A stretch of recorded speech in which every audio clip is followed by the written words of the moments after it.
안녕하세요. 저는 50대 여자입니다. 저는 어릴 때부터 선생님이 꿈이었어요.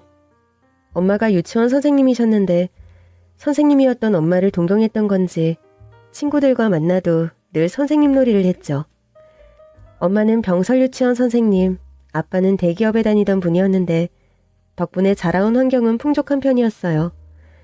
부모님이 두 분 다 밝은 성격이셔서 가족끼리 소풍도 자주 갔던 기억이 나요.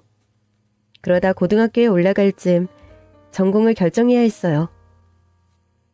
엄마, 나도 유치원 선생님이 될 거야. 엄마랑 똑같이? 응. 그러지 말고 초등학교 교사가 되는 건 어때? 왜? 그래도 너무 어린애들보다는 좀 더 큰 애들이 가르치기 좋겠지. 늘 어린애들 앞에서 환하게 웃던 엄마를 봤던지라 엄마가 유치원 선생님으로 살면서 나름의 고충이 있었다는 걸 전혀 몰랐어요. 엄마의 얘기를 듣고 보니 일리가 있더라고요. 그래서 저의 목표는 초등학교 교사로 변경됐어요. 열심히 공부한 끝에 결국 교대에 들어갔는데 엄마가 정말 기뻐하셨습니다. 그러나 유치원생들보다 조금 더 큰 애들이라고 해서 가르치기가 쉽진 않더라고요. 이게 내 길이 맞나 괜히 교사를 했나 싶어 심란하던 시기를 지나 몇 년이 지나자 제법 교사태가 나기 시작했습니다. 우리 내일은 체험학습 가는 거 알죠? 그러면서 자연스럽게 시선이 가는 학생이 있었어요. 제가 가르치던 중에 엄마를 잃은 남자애였습니다. 다음 날이 체험학습이라 도시락을 싸와야 했는데 아빠랑 둘이 살고 있었거든요. 알아서 잘 챙기겠지 생각하며 보내긴 했는데 다음 날이 되니 너무 신경이 쓰이는 겁니다. 마침 제가 체험학습을 간다고 하니까 엄마가 도시락을 싸주셨어요. 요즘은 선생님들도 도시락도 못 얻어먹잖아. 가지고 가. 사가려고 했는데 엄마 땡큐. 그렇게 도시락을 챙기는데 문득 그 애가 생각나더라고요. 엄마, 혹시 김밥 남았어? 남았어. 왜? 더 줘? 다른 반 선생님들이랑 나눠 먹게. 아, 그렇지. 더 줄게. 잠깐만. 저는 엄마가 준 2개의 도시락을 들고 출발했습니다. 점심시간 몰래 도시락 하나를 들고 그 애를 찾기 시작했어요. 저 앞에서 친구들이랑 같이 앉아있더라고요. 혹시라도 안 가져왔으면 제가 끼어서 같이 먹는 척 도시락을 주려고 했는데 그의 도시락이 저기 앉아있던 모든 친구들 중에서도 가장 화려하더라고요. 어머, 지훈아, 이 도시락 너무 근사하다. 할머니가 해주셨어요. 정말? 진짜 맛있겠다. 선생님도 같이 먹어요. 그래도 돼? 저는 돌아다니면서 반 애들과 도시락을 나눠 먹었고 마음 한쪽이 좀 편해졌어요.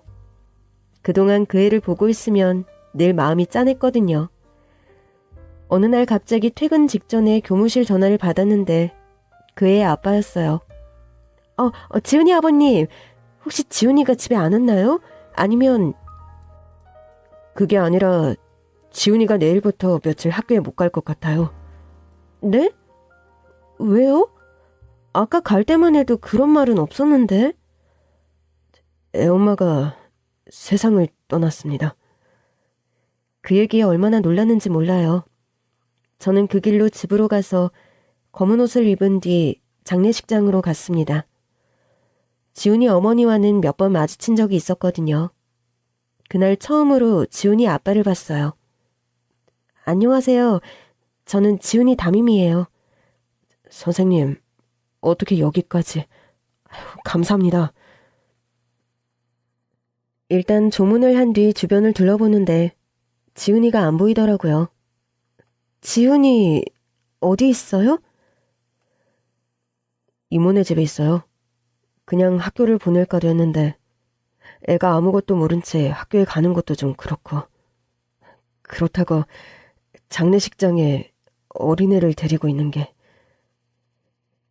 그 순간 그가 울먹이기 시작했습니다. 죄송합니다. 갑자기 우리 애가 너무 불쌍해서. 나중에 알게 된 거지만 사고로 세상을 떠났더라고요. 가족 모두가 믿기지 않는 상태에서 장례를 치르고 있었던 거죠. 그렇게 2달쯤 지났을 때 체험학습에 다녀왔고 곧 학부모 상담이 있었습니다.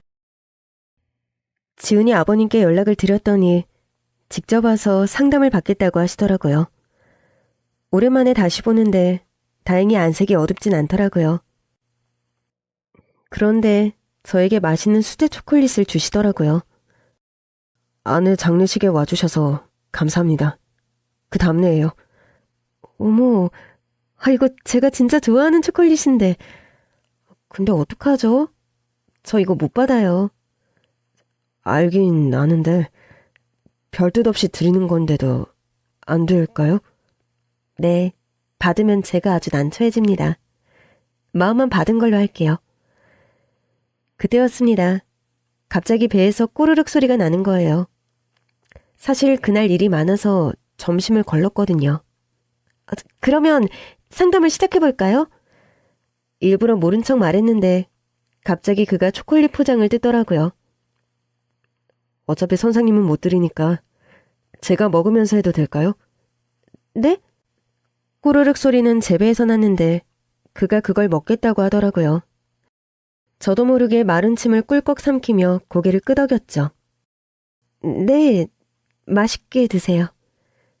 그는 보란듯이 초콜릿을 맛있게 먹기 시작했습니다.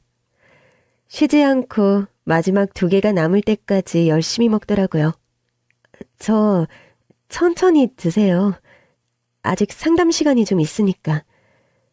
그런데 그때 그가 남은 2개의 초콜릿을 제 쪽으로 내미는 겁니다. 배불러서 도저히 못 먹겠어요. 이거 좀 버려주실래요?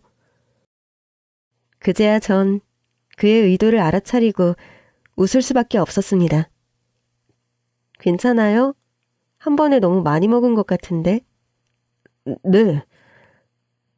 그러더니 바로 초콜릿이 목에 걸렸는지 캑캑거리기에 얼른 따뜻한 물을 가져다 줬습니다. 그날 상담은 시종일관 웃다가 끝났어요.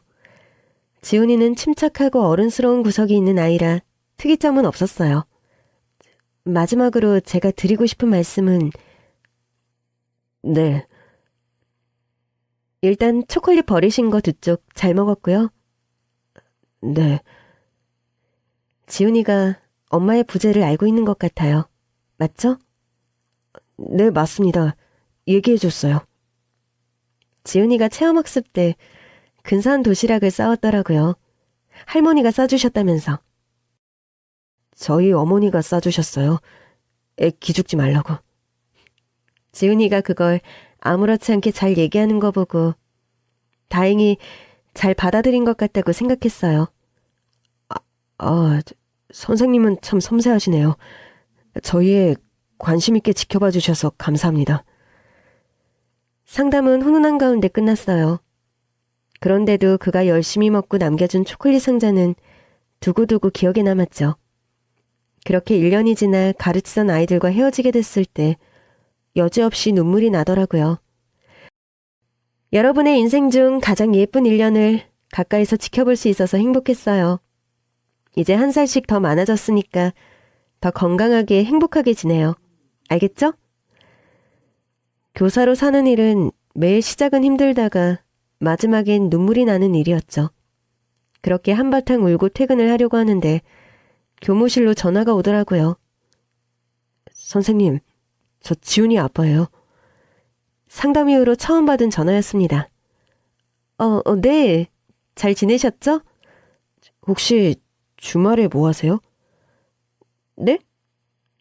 제가 선생님 개인 연락처를 몰라서요. 지금 약속을 좀 잡았으면 좋겠습니다. 이게 갑자기 무슨 소린가 싶었죠. 교무실 아니라 말씀하기 곤란하시면 잠깐 밖으로 좀 나와주시겠어요? 그렇게 나갔더니 그가 교문 밖에서 차를 대놓고 서 있는 겁니다. 차 안에 지훈이가 있더라고요. 여기 차 세우면 안 될 텐데. 네, 알고 있습니다. 근데 약속은 잡고 가야 할 것 같아서요. 저는 고민 끝에 그에게 손을 내밀었습니다. 폰 주세요. 퇴근 시간 지났고 이제부터는 지훈이 담임 아니니까 알려드릴게요. 그가 쑥스럽게 웃더라고요. 집으로 돌아가는 길, 이게 도대체 뭔가, 왜 주말에 보자고 할까. 별 생각이 다 들었지만 결론은 하나였습니다. 설마 내가 지은이 담임 마칠 때까지 기다린 건가? 제 예상은 맞았습니다. 주말에 만나서 같이 밥을 먹는데 기다렸다고 하더라고요. 사실 제 자신이 너무 싫었습니다. 애엄마 보내고 이제 1년인데 얼마나 됐다고 다른 사람이 눈에 들어오는 건가? 아니면 외로워서 누구라도 붙잡고 싶은 건가? 근데 저 외로움 잘 안 타요. 애엄마 떠난 거 여전히 슬프고 힘듭니다. 그런데 어쩔 수 없이 남자인가 봅니다. 연락은 한번 드려보고 싶었어요. 그러면서 저도 생각했어요. 내 마음이 진짜인 건지. 근데 진짜 같습니다. 그는 떠오르는 대로 횡설수설 말을 이어갔고 그런 그를 보는데 저도 모르게 웃음이 났습니다. 저에게 두 쪽이라도 남겨주려고 생초콜릿을 입에 다 털어놓던 그도 겹쳐 보이더라고요. 그날 이후 우리는 천천히 연인이 됐어요. 처음엔 일주일에 한 번씩 만나 영화도 보고 밥도 먹고 그러다가 손도 잡고 그러다 그의 집에 인사를 하러 가게 됐죠. 어머, 선생님, 아니지, 뭐라고 불러야 하나? 편하게 불러주세요. 그 자리에서 자연스럽게 결혼 얘기가 나왔는데 갑자기 시어머니께서 눈물을 보이시더라고요. 우리 아들은 재혼이라 미안해. 아가씨한테 제 취자리가 뭐 좋다고. 그런 생각은 전혀 안 했어요. 이 사람이 사별한 게 이 사람 잘못도 아니고요. 내가 하나는 장담할게. 우리 집 꽤 잘 살아. 평생 너뿐만 아니라 사돈댁에도 잘하고 살게. 말씀만이라도 감사해요. 제가 이 사람을 사랑해서 선택한 거니까 너무 마음 쓰지 마세요. 겉으론 티내지 않았지만 사실 꽤 놀랐습니다. 그날 처음 알았거든요. 그의 집안이 굴지의 중소기업 오너 일가라는 걸. 인사를 마치고 나온 뒤 그에게 물었어요. 아니, 왜 나한테 말을 안 한 거야? 자기가 물은 적이 없어서. 진즉에 알려줬으면 우리 엄마 아빠한테 말할 때도 좀 편했을 텐데. 인사드리러 가서 말하려고 했지 내가. 원래는 우리 집부터 인사를 갈 예정이었는데 갑자기 외할머니가 편찮으시다는 연락을 받는 바람에 인사 순서가 바뀌어 있었어요. 사실 외할머니가 편찮으신 건 핑계였고 엄마는 제가 애가 있는 남자에게 시집을 간다는 사실을 못마땅해 하셨어요. 그래서 그 핑계로 인사를 피하고 계신 것 같더라고요. 물론 그에게는 거기까진 말하지 못했죠. 결국 저희 친정도 남편과의 결혼을 허락해 주셨어요. 제가 워낙 사랑하기도 했고 시댁이 집안이 나쁘지 않다 보니 결국 엄마 아빠도 마지못해 허락하시더라고요. 애도 네가 키우려고? 어머니는 내가 원하면 본인이 키워주신다고 하는데 굳이 그래야 할까? 하긴 애는 부모가 키워야지. 그러면서도 엄마는 걱정 가득한 얼굴로 한숨만 내쉬었어요. 그러나 엄마의 걱정과 달리 저는 결혼 후 훨씬 행복했어요. 남편이 생긴과 동시에 아들이 생겼고 두 남자가 저를 정말 잘 따랐거든요. 저는 집안에서 나름 공주님처럼 두 남자의 사랑을 받으며 아내로 엄마로 자리를 잡아갔고 그 모습을 보며 저희 부모님도 남편과 아들에게 마음을 열기 시작하셨습니다. 다만 좀 아쉬운 건 시댁의 분위기였습니다. 인사를 하러 갈 때만 해도 시아버지가 그냥 말씀이 없으신 분인 줄 알았는데 결혼 후에 가도 시아버지가 성격이 보통이 아니셨습니다. 이 사람아, 내가 김치에 굴을 넣어야 한다고 몇 번을 말해? 굴이 싱싱하질 않아서 뺐어요. 지난번에도 드시고 배탈 났잖아요. 아파도 내가 아픈 거지 당신이 아픈가? 당장 가서 굴 사와. 며느린 제가 보는 앞인데도 시어머니를 면박 주시는 건 기본이었고 그때마다 안절부절 못하겠는 건 저뿐이었죠. 남편은 익숙한 건지 생각보다 담담하더라고요. 엄마, 제가 가서 굴 사올게요. 나중에 듣고 보니 남편이 어릴 때부터 시아버지는 워낙 불같은 성격이셨다고 하더라고요. 기업 운영하시면서 피곤한 일이 많으신 건지 어머니한테는 늘 짜증만 내셨어. 사춘기 때 아빠한테 엄마한테 그러지 말라고 말대꾸했다가 집에서 쫓겨난 적도 있어. 어머, 정말? 근데 뭐 평소에는 말씀도 없으시고 조용하셔. 그렇다고 엄마한테 손찌검 하시거나 그러는 건 또 아니라서. 그래서인지 저랑 따로 뵐 때 시어머니는 꽤 밝은 성격인데 시아버지가 계실 때는 눈치도 좀 보시는 것 같고 표정이 좋지 않았어요.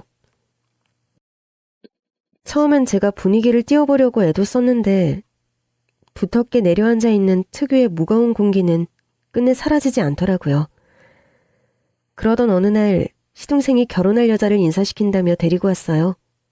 변호사라는데 한눈에도 똑 부러져 보이더라고요.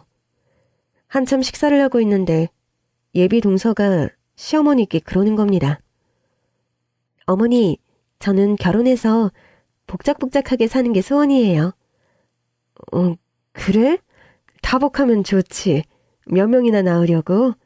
변호사 일도 바쁠 텐데 가능하겠어? 저희는 자녀 계획이 딱 한 명이에요. 응? 다복한 게 좋다며? 꼭 애가 있어야 다복한가요?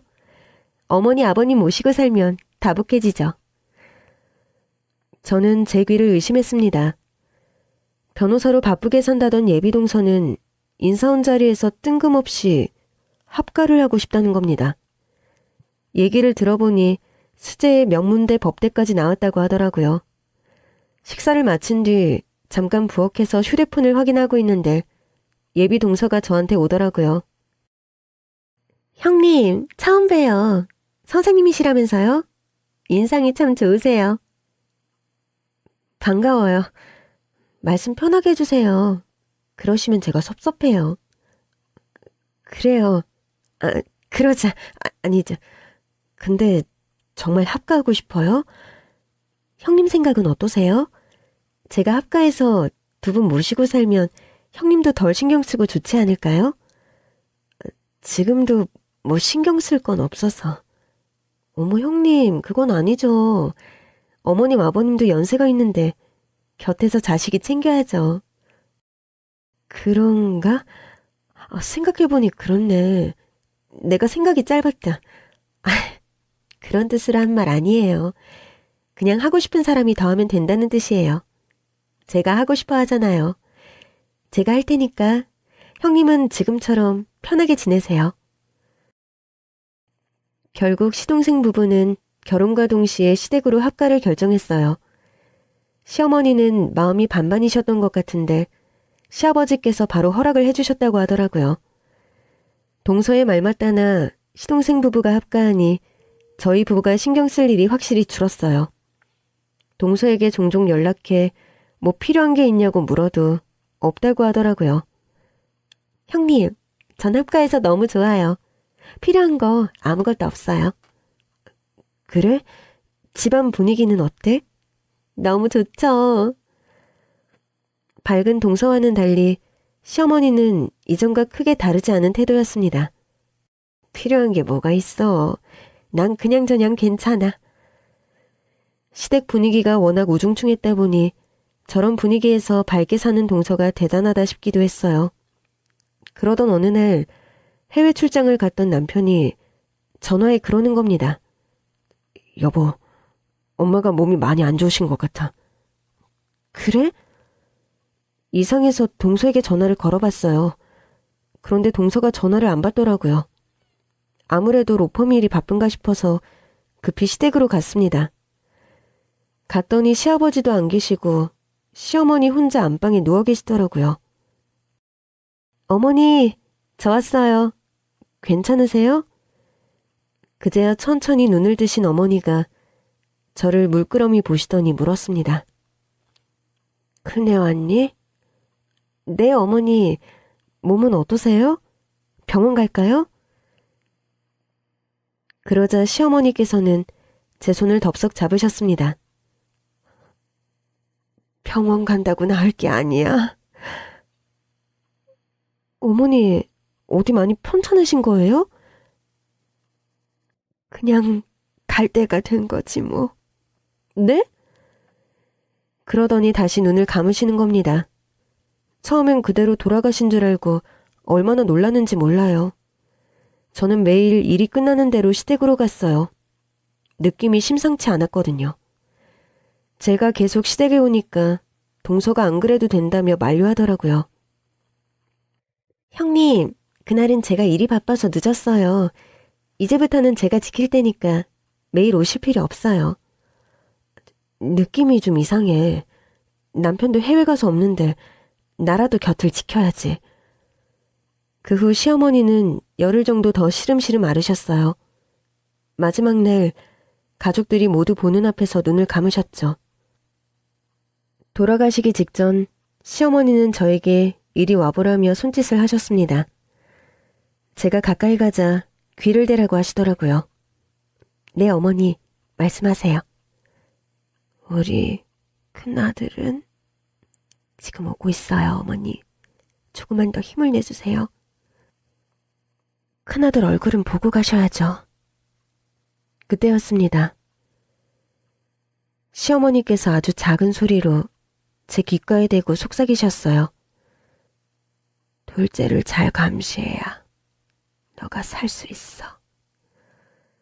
순간 깜짝 놀랐지만 조금 떨어진 곳에 가족들이 모두 있었기 때문에 티는 내지 않았습니다.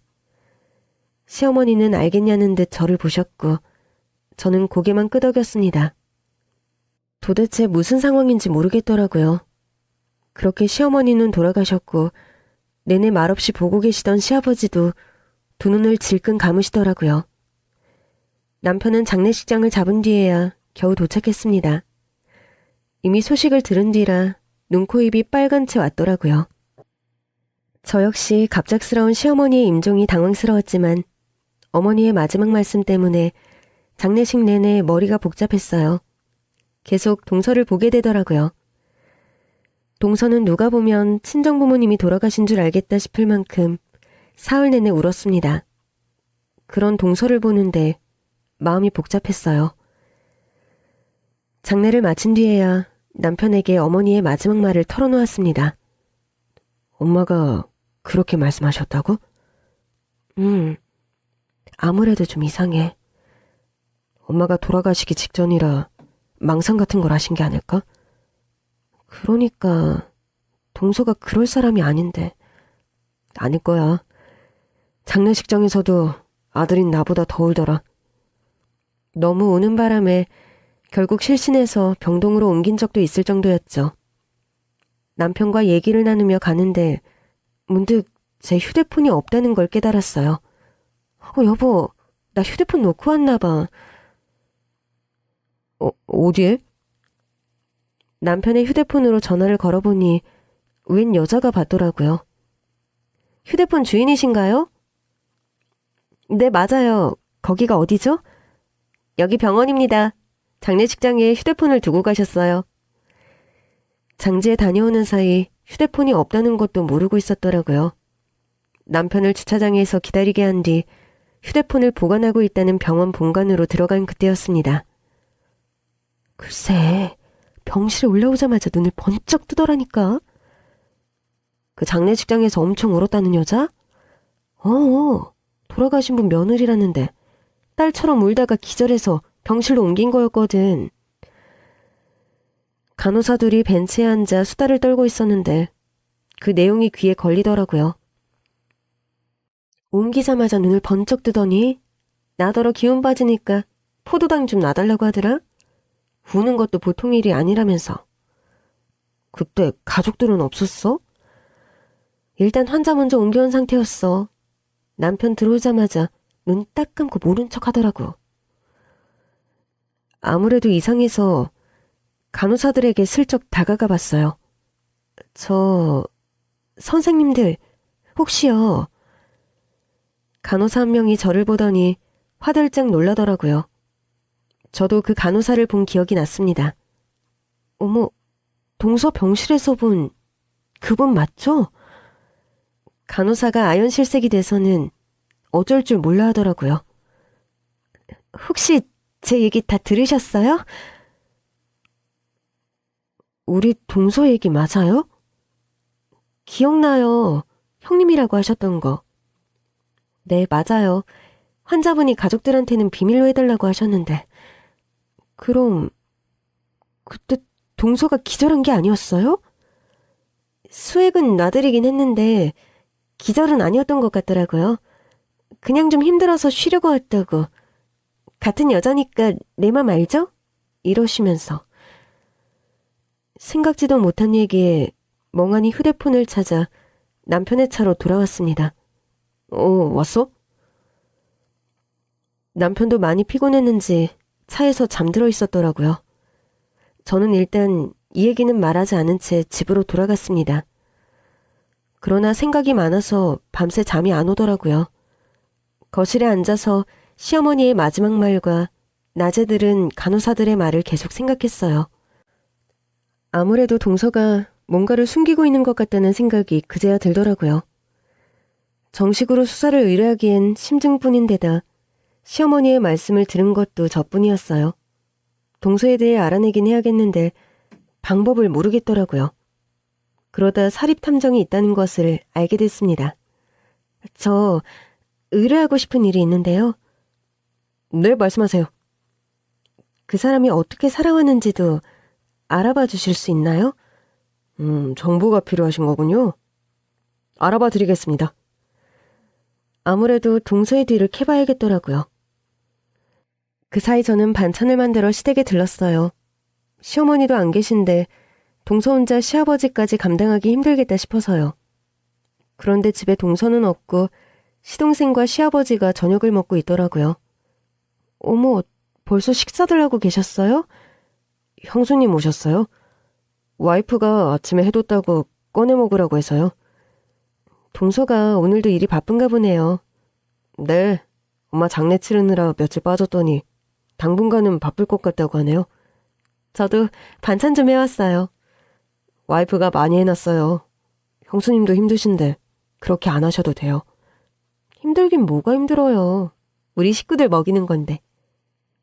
반찬을 넣어두려고 냉장고를 열었는데 정말 제 반찬을 넣을 틈도 없이 반찬통이 빼곡한 겁니다. 진짜 이걸 다 동서가 있다고요? 네, 당분간 바쁠 것 같다고 밥만 해서 알아서 잘 챙겨 먹으라고 하더라고요. 아, 그런데 뭔가 좀 이상하더라고요. 동서가 살림을 열심히 하거나 음식 솜씨가 있는 사람이 아니었거든요. 맛은 어때요? 맛있어요? 아, 그래요? 그러자 시아버지께서 버럭 화를 내시더라고요. 겨우 반찬 한 번씩 만들어 오면서 유세냐? 이 동서가 얼마나 애를 쓰는데 제일 더 바쁘면서 우리까지 먹인다고. 그러니 잔소리 말고 반찬이나 놓고 가라. 갑자기 떨어진 불호령에 일단 반찬을 겨우 넣고 시댁을 나왔어요. 그러나 아무리 생각해도 이상하더라고요. 음식을 잘 못하는 사람인데 저렇게 다양한 반찬을 만들었다고? 좀 이상했지만 어쩌겠어요. 일단 집으로 돌아왔죠. 며칠 뒤 전화가 왔습니다. 그분 조사 마쳤습니다. 사립탐정에게서 동서의 정체에 대해 간단한 전화 브리핑을 받는데 너무 놀라서 개거품을 물고 말았습니다. 일단 이메일로 상세한 보고서랑 자료를 보내긴 했는데 잠깐 시간 되십니까? 뵙고 설명해 드리는 게 좋을 것 같아서요. 동서의 정체에 이미 놀란 상태였고 당장이라도 얘기를 더 듣고 싶었어요. 지금 볼 수 있을까요? 제가 근처로 가겠습니다. 저는 사립탐정과 근처 카페에서 만나기로 했어요. 마침 카페 스터디룸이 비었길래 예약을 한 뒤 탐정을 기다렸습니다. 처음 뵙겠습니다. 실제로 뵙는 건 정말 처음이네요. 제가 웬만해서는 의뢰인과 직접 안 만나는데 이번 건은 좀 이상합니다. 제가 형사 출신이거든요. 정말 사실이에요? 시댁에는 부모님 두 분이 시골에 농사 지으신다고 했는데 지금은 돌아가셨다고 했고요. 돌아가신 건 맞는데 동서분 부모님은 시골에 사신 적 자체가 없어요. 탐정이 이메일로 보낸 자료 중에 있던 파일 하나를 열어서 보여주더라고요. 여기 보면 나와 있죠? 그러면 정말 동선의 아버지가 시댁기업 하청업체 직원이었다는 거예요? 네. 의뢰 주시면서 간단한 정보를 주셨고 비교 분석해보니 동서라는 분의 집안 정보가 다 다르더라고요. 아무래도 이상해서 하청업체 직원이었던 게 관련이 있나 싶어 찾아봤는데 이 기사 좀 보세요. 탐정이 보여준 자료는 굴지의 중소기업 회장의 만행이라는 제목의 기사였습니다. 기사에는 시아버지 사진까지 떡하니 공개돼 있었어요. 이분이 시아버지 맞으세요?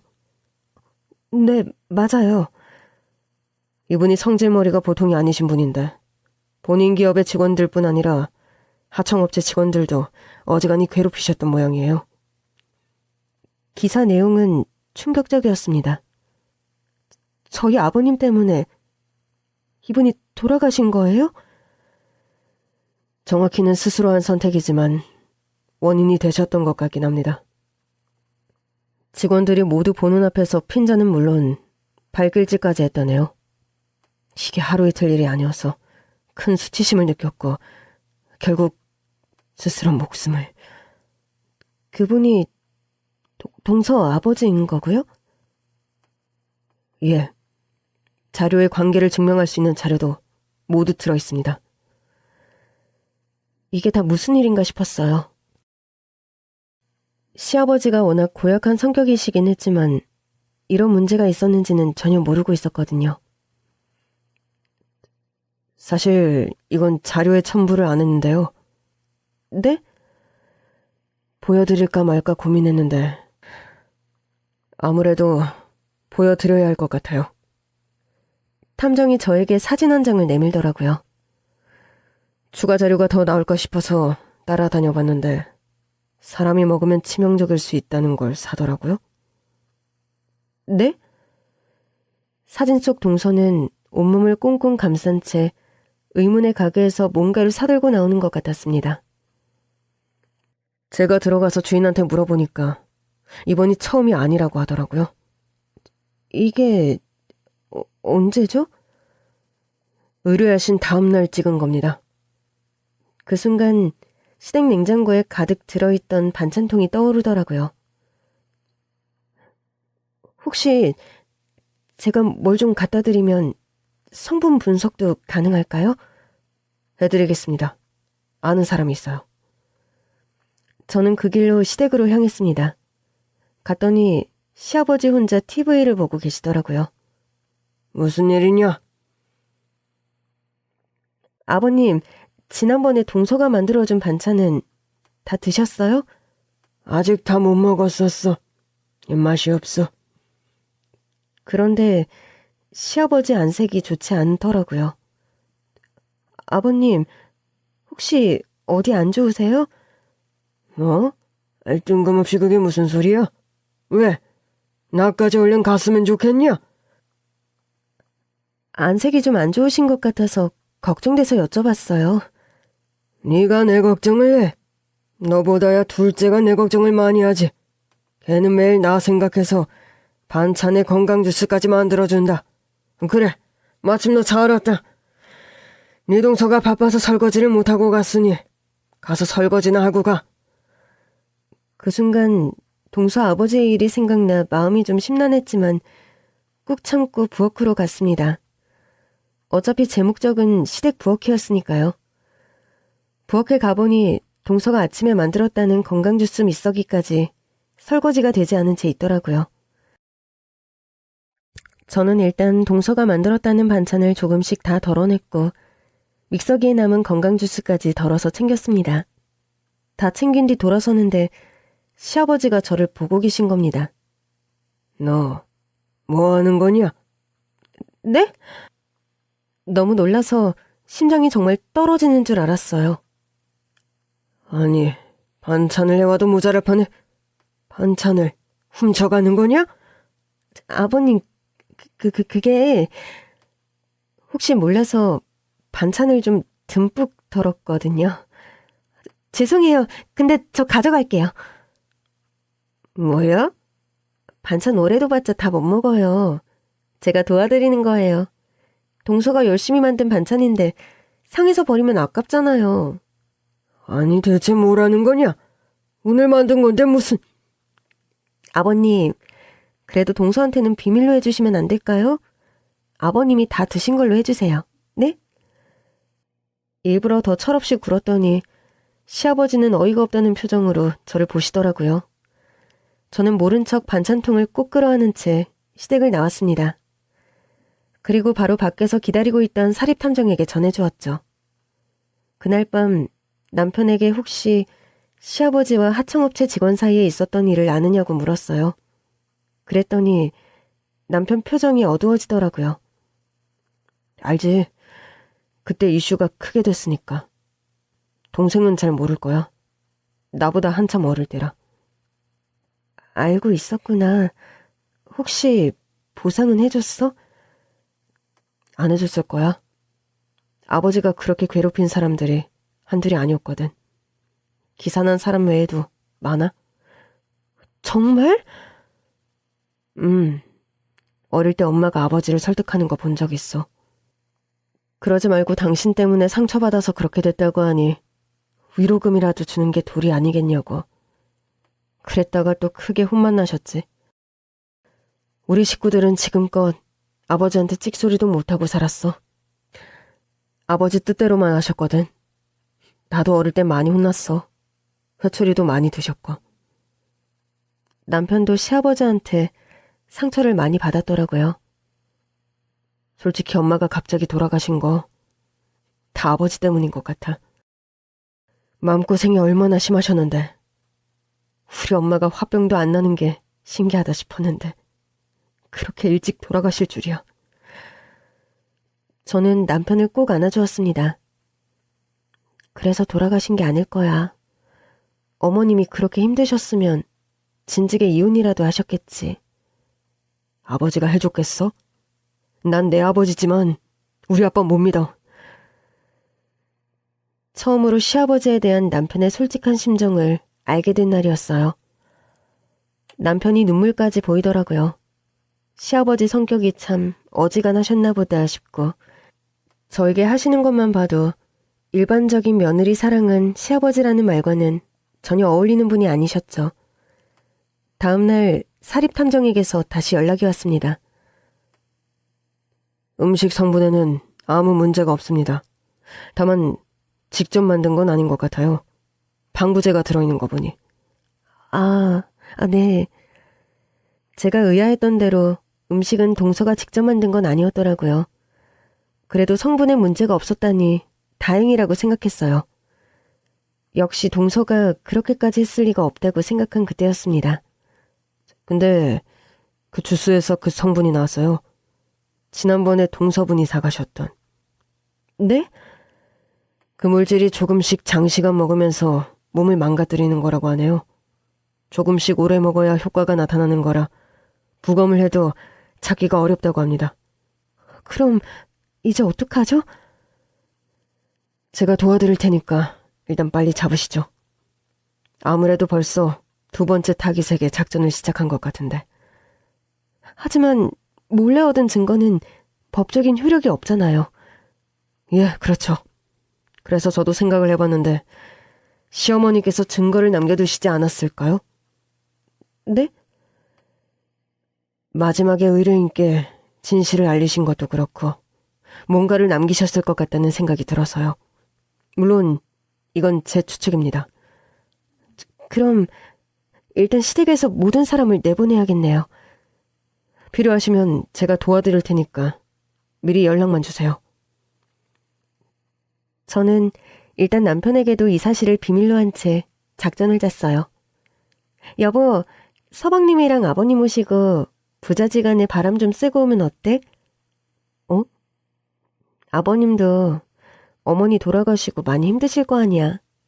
두 아들이 좀 모시고 다녀와. 당신은? 난 할 일이 좀 있어서.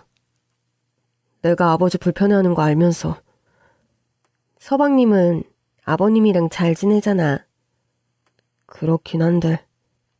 모시고 아버님 고향이라도 좀 다녀오든가. 할머니 살아계시잖아. 아, 그렇긴 하지.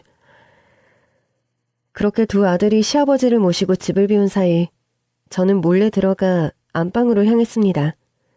혹시 몰라 동서에게도 연락을 해봤는데 일이 많아서 주말에도 로펌에 나간다고 하더라고요.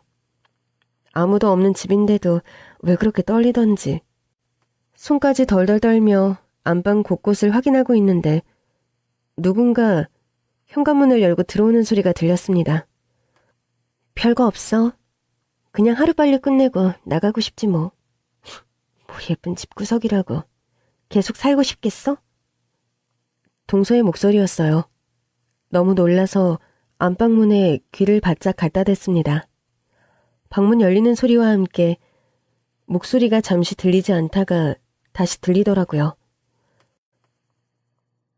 빨리 끝내고 나가고 싶은데 조금씩 천천히 먹여야 돼. 한 톨의 증거도 안 남게.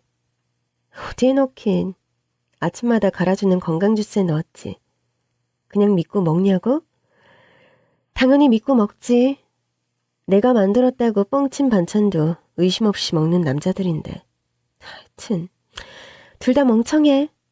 저렇게 멍청한 인간 때문에 우리 아빠가 그렇게 됐다니. 볼 때마다 짜증나. 또다시 현관문 여는 소리가 들리더라고요. 나 잠깐 뭐 가지러 집에. 바로 사무실 가야 돼. 의뢰인 자식이 오늘밖에 시간이 안 된다잖아. 그리고는 현관문 닫히는 소리가 났어요. 문을 살짝 열어서 확인해보니 정말 나간 것 같더라고요. 순간 다리에 힘이 다 풀렸습니다. 정말 다 사실이었어. 충격에 몇 분 정도는 그대로 주저앉아 있었던 것 같아요. 그러나 정신을 차려야 했습니다. 어머니가 만약 증거를 남기셨다면. 갑자기 전에 시어머니가 생전에 하셨던 말씀이 떠오르더라고요. 이건 내가 가장 아끼는 함인데 나 죽거든 네가 가져가서 보관해. 뭐가 들어있는데요? 나중에 열어보렴. 열쇠는 우리 집 김치냉장고 아래 있어. 떠오른 기억을 따라 김치냉장고 아래를 살펴봤는데 진짜 열쇠가 있더라고요. 당시 시어머니가 함을 다시 넣던 곳을 떠올리며 장롱 안을 살펴보다가 드디어 그 함을 찾았습니다. 그 자리에서 열어볼까도 했는데 혹여나 누가 또 들어올까봐 너무 떨려서 안 되겠더라고요. 함을 들고 일단 집으로 돌아왔습니다. 열쇠로 함을 열어보는데 의외로 함 안에는 USB가 하나 달랑 들어있었습니다. 이게 뭐지? USB를 노트북에 꽂아서 폴더를 여는 순간 저는 기함하고 말았습니다. 그 안에는 시댁에 24시간이 찍힌 CCTV 영상만 1000개 가까이 들어있었어요. 파일 하나당 24시간이 녹화돼 있더라고요. 가장 최신 파일부터 빨리 감기로 넘겨보는데 기함할 수밖에 없었습니다. 동서가 시어머니에게도 건강 주스를 드렸더라고요. 파일은 다각도에서 찍혀 있었고 부엌에서 그 주스에 치명적인 물질을 넣는 동서의 모습도 찍혀 있었죠. 저는 급히 남편에게 전화를 걸었습니다. 여보, 내일 몇 시에 온다고 했지? 점심때쯤? 안 그래도 재수 씨한테 연락이 왔는데 점심 대접하고 싶다고 집으로 오라고 하네? 순간 간담이 다 서늘해졌습니다. 누구? 당신도? 가서 점심 먹고 갈까봐. 당신도 올래? 아니, 나는 그냥 쉴게. 먹고 와. 그 대답을 하는 게 얼마나 힘들었는지 모릅니다. 다음날 점심시간 저는 떨리는 마음으로 시댁으로 향했습니다. 아직 점심시간 전이었고 남편도 아직 도착을 안 했다고 하더라고요. 초인종 대신 도어락 비밀번호를 누르고 시댁에 들어갔는데 동서가 너무 놀라더라고요. 어머, 형님, 아니지, 왜 초인종을 안 누르시고. 동서는 배달음식에 포장을 벗기고 있었어요. 왜 그렇게 놀라? 배달음식 좀 먹으면 어때서? 아, 그게 아니라 제가 직접 한다고 했는데 제가 솜씨가 없어서 하다가 망했어요. 그래서 시켰거든요. 잘했네. 나도 부르지 그랬어. 도와주러 올걸. 저는 태연하게 안으로 들어갔고 부엌을 살펴보니 또 건강 주스를 만들고 있었더라고요. 동서는 황급히 부엌으로 들어가서 웬 병 하나를 잽싸게 다용도실에 넣더라고요. 다들 먼 길 갔다 오는 거니까 건강 주스 좀 만들고 있었어요. 형님도 한 잔 드실래요? 너무 태연하게 말하는데 진짜 남아있던 정까지 떨어지더군요. 가서 마저 뜯어. 다들 도착하겠다. 시킨 건 비밀로 하면 되지? 어머, 우리 형님 센스 좀 봐. 그래 주시면 너무 좋죠. 그래, 건강 주스는 내가 컵에 담고 있을게. 네, 형님도 목마르면 좀 드세요. 응? 동서가 부엌을 나가자마자 저는 건강 주스를 텀블러에 담은 뒤 동서가 숨긴 병을 꺼내왔습니다. 그리고 미리 가져갔던 보온 가방을 꺼냈어요. 내가 반찬 좀 만들어 왔는데 냉장고에 넣어둘게. 어머, 진짜요? 정말 감사해요. 그리고는 반찬을 넣은 뒤 건강 주스와 동서가 숨겼던 병을 챙겨 넣었죠. 그리고 마지막으로 건강 주스를 통째로 쏟아버렸습니다. 어머, 이걸 어떡하지? 손이 미끄러졌어. 왜 그러세요? 쏟아진 건강 주스를 본 동서가 얼굴이 새하얘졌더라고요. 어머, 어떡하지? 재료가 더 없는데. 내가 지금 가서 사올게. 네? 그래 주시겠어요? 응? 동서는 일단 음식 세팅부터 하고 있어. 미안해. 동서가 심혈을 기울여 준비한 걸 텐데. 일부러 더 심혈을 기울였다는 부분을 강조했는데 눈치를 챈 것 같진 않더라고요. 저는 보온 가방을 들고 서둘러 시댁을 나왔고 남편에게 연락했습니다. 우리 집으로 와. 아버님, 서방님 다 모시고. 어? 우리 30분 뒤면 본가 도착인데? 살고 싶으면 집으로 와. 다 데리고. 급히 집으로 가고 있는데 동서에게서 전화가 오더라고요. 형님, 혹시 우리 집에서 뭐 잘못 챙겨간 거 없어요? 저는 보온 가방 안에 챙겨온 의문의 병을 떠올렸지만 모른 척 답했습니다. 아, 그거 참기름 아니야? 어머니가 늘 참기름 넣으시던 병이어서 하나 가져왔는데 어머니 참기름 같아서. 형님도 참, 그게 어떻게 어머니 참기름이에요. 이제 제 거지. 근데 재료 사오신다더니 그건 왜 가져가신 거예요? 어서 갖고 오세요. 싫은데? 예? 동서, 이거 내가 가져갈게. 내가 필요해서 그래. 그게 왜 형님이 필요해요? 그 순간 동서의 목소리가 싸늘하게 변하더군요. 아주 중요한 증거가 될 예정이라서. 오늘 우리 신랑 거기 안 가? 서방님도 아버님도. 다 우리 집으로 오실 거야. 그러니까 생각 잘 정리하고 있어. 내 말이 무슨 말인지 본인이 더 잘할 거야. 그치? 솔직히 끝까지 모른 척 할까도 했어요. 혹시나 아는 척을 하면 도망갈 수도 있으니까요. 그래도 그 순간엔 도저히 못 참겠더라고요.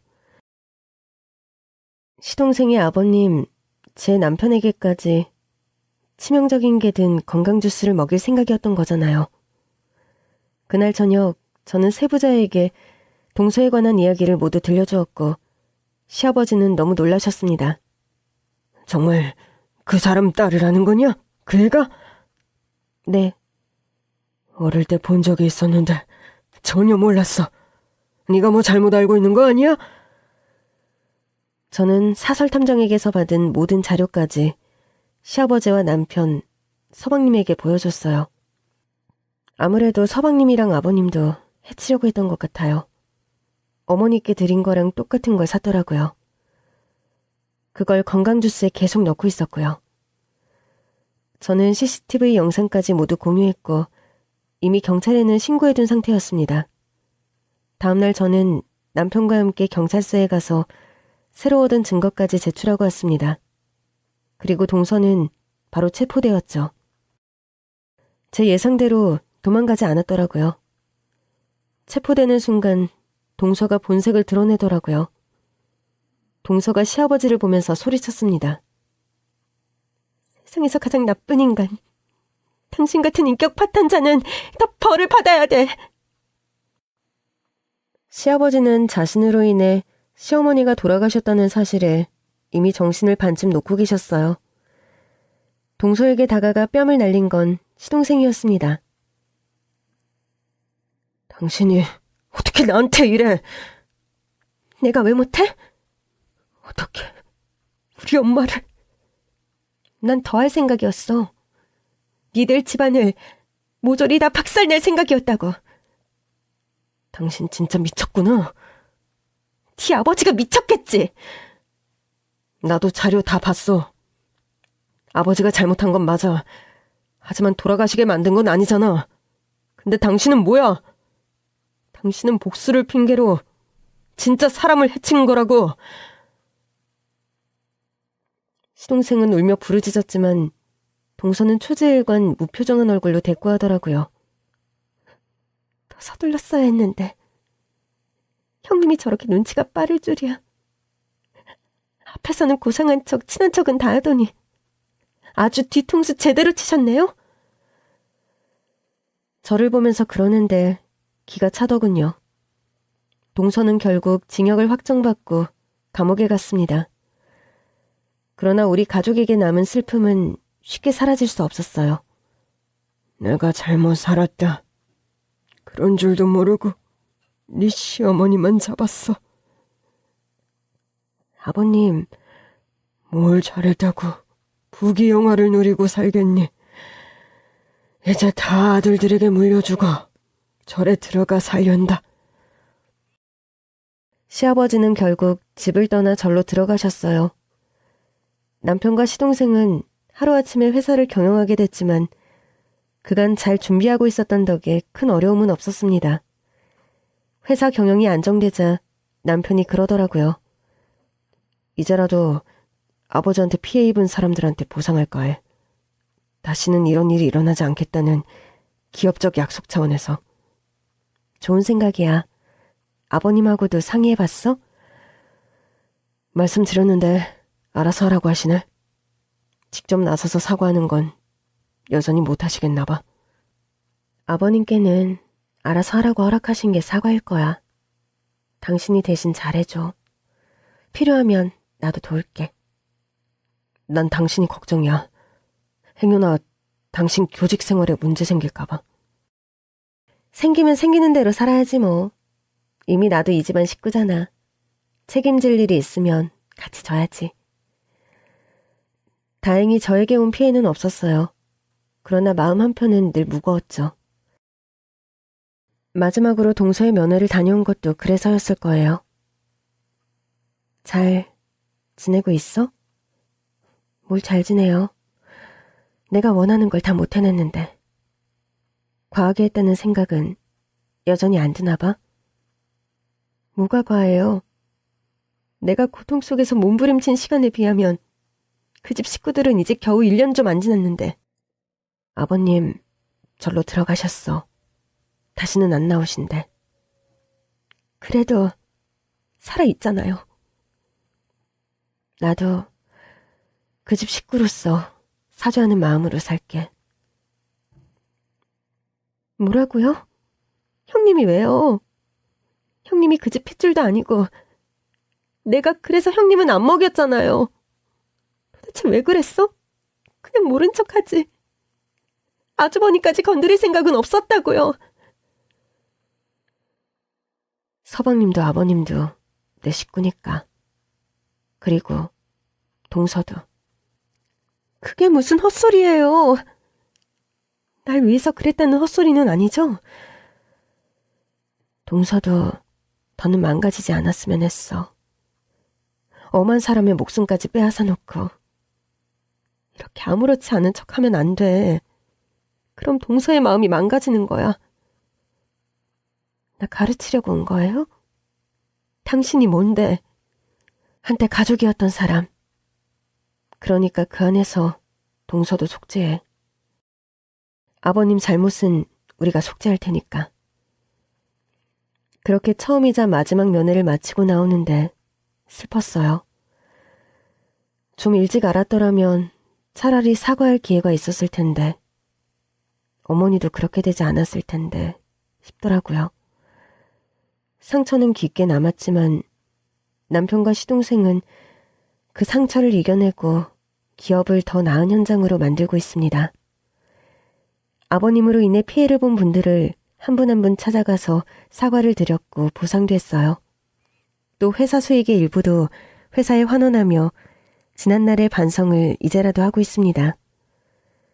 늦은 사과겠지만 기꺼이 받아주신 분들도 있었고 동서의 악행에 오히려 마음 아파해 주시는 분들까지 있었어요.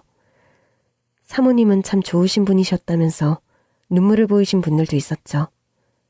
덕분에 남편과 시동생도 용기를 많이 얻었습니다. 그리고 10년이 지났어요. 아버님은 지난해 돌아가셨고 남편과 시동생은 물려받은 회사를 위로와 행복을 주는 기업으로 잘 성장시키고 있습니다. 회사가 좋은 기업으로 인식되면서부터는 우리 아들도 회사에 나가서 일을 배우고 있어요. 그 일 이후 저는 매일매일 다짐합니다. 꽃으로도 사람을 다치게 하지 말자고요. 오늘도 그 마음을 기억하며 학교로 갑니다. 부디 아이들에게 한 시절 좋은 선생님으로 기억되기를 바라면서요.